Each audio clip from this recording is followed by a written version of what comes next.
Et nous sommes avec Ali Benarbia, Jonathan Macardy sur RMC, sur BFM Sport, également branché sur la télé. On vous rappelle le gros résultat de la soirée.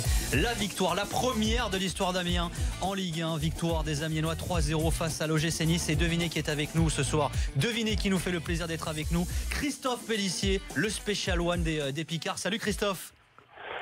Salut Nico, ça va? Bonsoir Christophe. Salut. Bonsoir. Alors j'imagine que on ne peut plus heureux, Christophe. Oui, parce que c'est vrai qu'après 3 défaites, on commençait à avoir un peu mal à la tête, et puis on avait besoin absolument de se rassurer ce soir avant la trêve. Donc voilà, on recevait Nice, qui fait quand même partie des favoris de ce championnat, et voilà, on a été ce soir efficace, qu'on n'avait pas su être le week-end dernier à Saint-Etienne, et donc très très heureux ce soir de la performance de toute l'équipe. Alors c'est vrai que Amiens restait sur 3 défaites, ils n'avaient pas encore marqué en Ligue 1 après 3 journées. T'étais inquiet quand même ou pas après ce début de saison? Inquiet après le match d'Angers, oui, parce que j'avais pas trouvé les valeurs qui avaient fait la force de mon équipe l'année dernière. Je trouvais qu'on s'était un peu éparpillé. Saint-Etienne, malgré la défaite à 3-0, j'avais retrouvé un petit peu mon équipe dans le contenu du jeu, parce qu'il faut rappeler qu'à Saint-Etienne, on frappe quand même 2 fois sur les montants. Et donc ce soir, ça a été la continuité du travail. Les joueurs ont pris conscience qu'il fallait faire de gros efforts collectifs, qu'il fallait être très solide, parce qu'après on a des joueurs de talent aussi qui sont capables de faire la différence. Mais bon, il fallait que ces efforts-là soient mis au service du collectif. Donc ce soir, ma principale satisfaction, elle est là. Christophe Pélissier, l'entraîneur d'Amiens, est avec nous en direct dans l'after. Ali Benarbia, une question pour toi Christophe. Bonsoir Christophe. Bonsoir. Je m'inquiétais pas autant parce que j'étais au parc quand vous jouez contre le PSG. J'ai trouvé ton équipe très bien organisée, avec des bons joueurs offensivement, mais malheureusement, ce que je disais, en Ligue 1, différence de la Ligue 2, c'est que ça ne se joue pas pratiquement au même rythme pendant 90 minutes, et que les zones de vérité font la différence. Et à ce niveau-là, surtout en début de saison, ce qui est un petit peu normal, vous pêchiez, parce que arriver devant le but du PSG, vous aviez quand même des occasions et vous pêchiez, et dans vos 15 derniers mètres, à ce niveau-là aussi, le moindre détail peut vous faire perdre le match. C'est ce qui est arrivé, je veux dire, contre Saint-Etienne, puisque vous frappez les montants. Et là, ce soir, par contre, comme c'était un match important à domicile, le fait que la défense et l'équipe n'a pas fait cette petite erreur lui a permis d'y croire jusqu'au bout à 0-0, et c'est là qu'après 1-0, là ça s'est transformé, et je pense que cette victoire va faire beaucoup de bien à cette équipe. Ouais, t'as tout dit Ali, c'est exactement le discours que j'ai tenu aux joueurs, c'est qu'il fallait absolument qu'on s'améliore dans les 30 derniers mètres, qu'ils soient offensifs et défensifs. Parce que tout le monde parlait de notre inefficacité, j'allais dire offensive, mais je leur ai montré aussi que l'image à l'appui, que les buts qu'on avait encaissés, c'était jamais sur les attaques placées, c'était des erreurs de notre part, des pertes de ballon dans les 30 derniers mètres qui peut-être à un niveau moindre, on s'en rappelait plus parce qu'on ne prenait pas de but. Mais à ce niveau-là, la qualité des joueurs offensifs en face faisait la différence. Donc ce soir, il fallait être très très concentré là-dessus. Et on n'a pratiquement pas concédé d'occasion, et ma satisfaction elle est là aussi. Ouais, bonsoir Christophe. Jonathan Macardy. Moi, il y a quelque chose qui m'a frappé sur le match de ce soir, c'est que j'ai trouvé l'équipe beaucoup plus compacte. Il y avait beaucoup moins d'espace entre les lignes. Est-ce que c'est un problème que vous avez réglé par rapport aux autres matchs? Oui, mais bon voilà, ça faisait partie des choses à régler. On avait nos lignes trop espacées. On savait dans la préparation de ce match toute la semaine que si notamment à l'intérieur du jeu, on avait nos lignes trop distendues, on allait prendre mal aux jambes et mal à la tête, comme j'avais dit aux joueurs, parce que l'équipe de Nice prend le ballon à l'intérieur et prend la vitesse ensuite. Donc on avait ce soir mis l'accent sur le fait d'avoir les lignes resserrées, d'avoir un bloc compact. Ouais. Mais voilà, la victoire, elle a été construite de belle manière par tout un collectif. Ouais, j'ai trouvé vos 2 milieux là devant Dombélé et Monconduit vraiment pas mal ce soir. Et bravo pour cette première victoire, et j'espère que ça va lancer votre saison. Ouais, nous aussi, on savait que c'était parce qu'on a fustigé un petit peu la défense, parce qu'on avait pris 7 buts en 3 matchs. Peut-être au milieu aussi qu'il y avait un problème, hein, c'est toute l'équipe, hein. Ouais, je savais aussi qu'elle était pas très bien protégée, et ce soir ils ont fait le boulot, et bravo à eux, bravo à toute l'équipe. Christophe, juste avant de te libérer, parce qu'il faut que tu partes, une question quand même sur le mercato. Il reste quelques jours avant la fin. Alors il y a pas mal de rumeurs en ce moment. Quoi, Mbappé non, pas Mbappé. Ah, non. bon. On rappelle que Camien a le plus petit budget. Non, c'est Luis Suarez qui va signer. Ah, Alors ça en est où là le mercato? Alors moi j'ai lu au Portugal que Hermès, le latéral gauche du Benfica, a intéressé Amiens. Et Gucci, il en est où? C'est bon ça. Alors ça en est où Christophe? Vous allez vous renforcer, tu sais pas? Si, je sais, mais... On parle de Digard aussi au milieu de terrain, ouais. C'est quelque chose que je demande depuis 2 mois maintenant, c'était que je connais les valeurs et la qualité de mon groupe, et je sais que pour améliorer ce groupe-là, il faut un joueur par ligne qui nous amène cette expérience-là. Voilà, j'espère qu'en début de semaine, ça pourra être fait pour bonifier ce groupe et l'amener encore plus haut. Alors t'espères que ce sera fait pourquoi? Pour Digard? ou pour le groupe. Ah, il veut pas donner de nom, Christophe. Non, mais il y a des avancées sur un défenseur, sur un milieu et sur un attaquant. Voilà, Je pense après cette Il y a victoire. de l'argent à Amiens. Non, mais attends. après cette victoire, je pense que Christophe peut aller taper dans la porte du président. Là. Il lui fallait une petite victoire. D'Emmanuel Macron. Voilà, disons que notre parole elle a un peu plus de poids après une victoire à 3-0. Exactement. En tout cas, bravo Christophe. Alors moi, ça me Bravo. fait.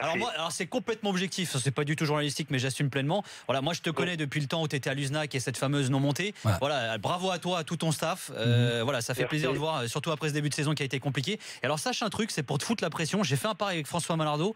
Moi, j'ai parié que vous vous mainteniez en fin de saison. Si vous vous maintenez pas, je dois teindre ma barbe en blond. Donc je sais pas si tu D'accord. t'imagines la responsabilité du truc, quoi. Mais j'ai reçu ton SMS en me disant ton pari, donc tu m'as mis la pression. Eh ben, qui t'a dit voilà. que t'allais gagner ce Non, soir? mais peut-être ça va t'arranger de faire ça. Non, je pense pas. là. Essaye. Non, je pense que c'est. Quand on est là je où pense on que est, il faut tout non, tenter, Nico. hein.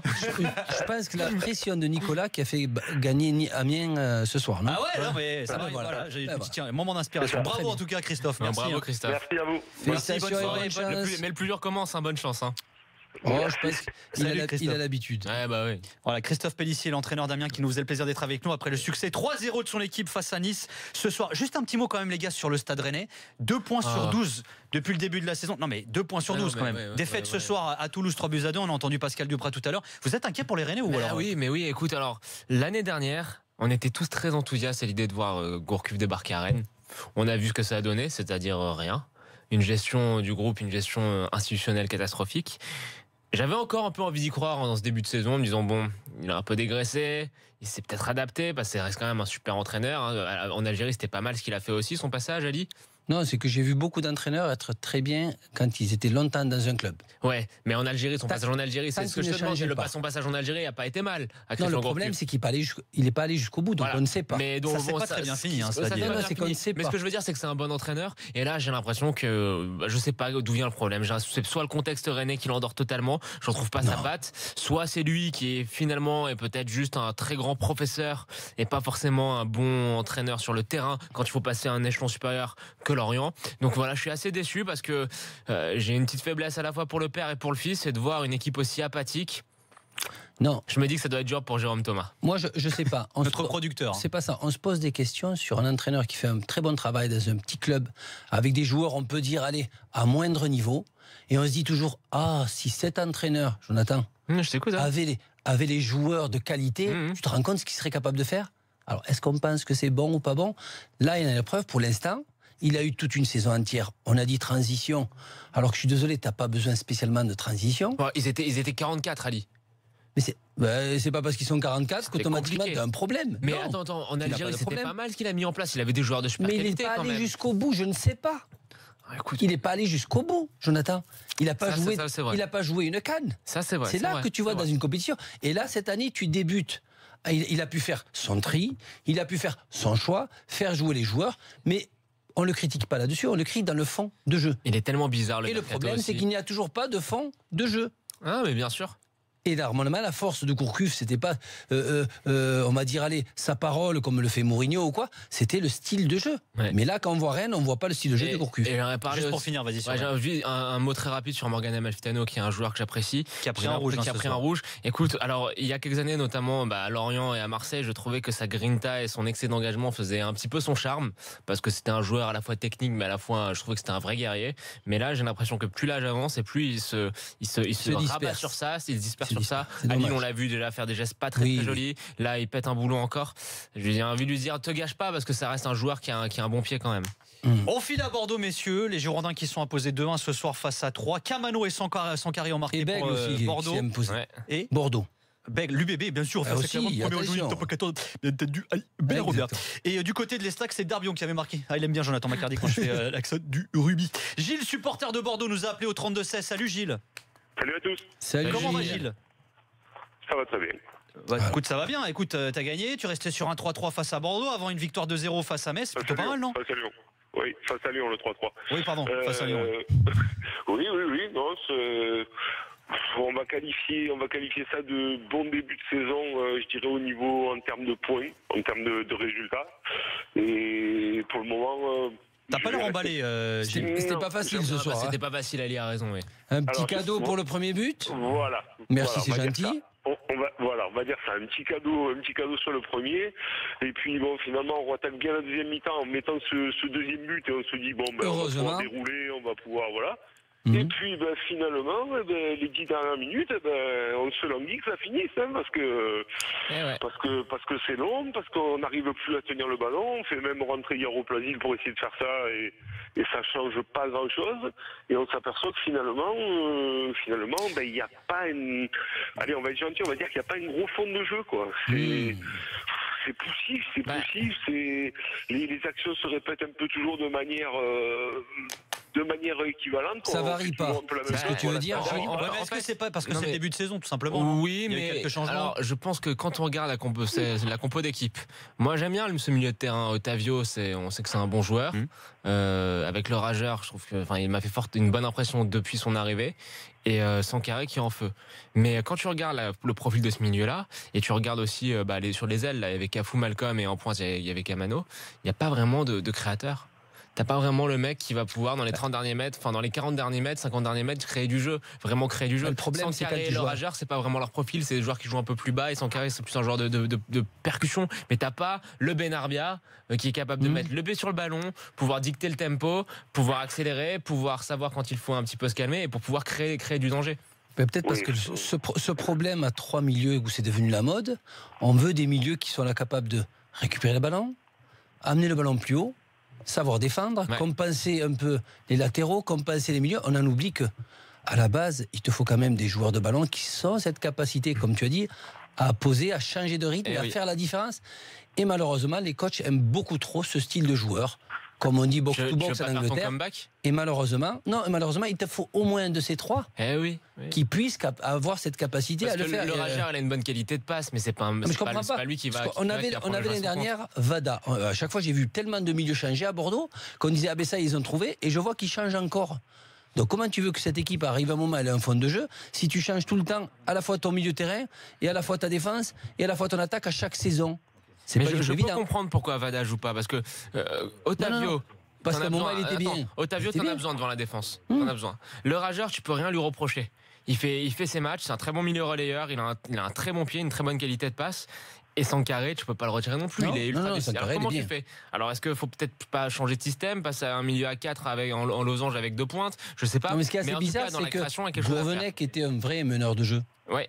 Et c'est bizarre qu'il n'en ait pas recherché un dans son jeu. Ouais, non, c'est clair. Je te suis. Je sais pas. Gilles, ton avis là-dessus? Mon avis, déjà, petite parenthèse, des milieux comme Ali, on en a un tous les 10 ans, donc c'est pas besoin d'essayer d'en chercher un autre systématiquement, on va pas y arriver de toute façon. T'as eu Gourcuff après. Oui, ça c'était 10 ans après en plus. C'était 2019 alors. On est d'accord, donc Ali en 99 et Gourcuff en 2009, donc tu vois. L'année prochaine alors Coco. Hein. Voilà, c'est ça. Non, après pour le reste, c'est vrai que le raisonnement que vient de faire Ali pourrait être possible, c'est-à-dire à la rigueur, pourquoi ne pas, rester notre milieu à 3, mais on pourrait aussi faire le contraire, c'est-à-dire on pourrait mettre ou Malcolm ou Vada, par exemple, en soutien de 2 attaquants. C'est possible aussi. Il n'y a rien qui nous empêche. Quand on voit que ce soir, il y a quand même un problème quelque part. On a à l'heure actuelle, 2 numéros 9, si on peut les qualifier comme ça, que sont Laborde et Mendy, et ce soir on attaque le jeu avec Camano en pointe. C'est un joueur de foot, Mendy, Gilles? C'est quoi, Gilles? Réponds pas tout de suite. C'est quoi? On doit faire une petite pause. Tu restes avec nous. On doit faire une petite pause. On revient juste après ça. Un petit Bordeaux. Voilà, exactement. Entre-temps. Va boire un coup, mon pote. On revient dans quelques secondes. Avec Jonathan Marcardi et avec Ali Benarbia pour la suite de l'after. On continue de débriefer Bordeaux, entre autres, bien entendu. Et puis l'une des affiches de demain, la grosse affiche de demain entre Monaco et Marseille. À tout de suite pour l'after.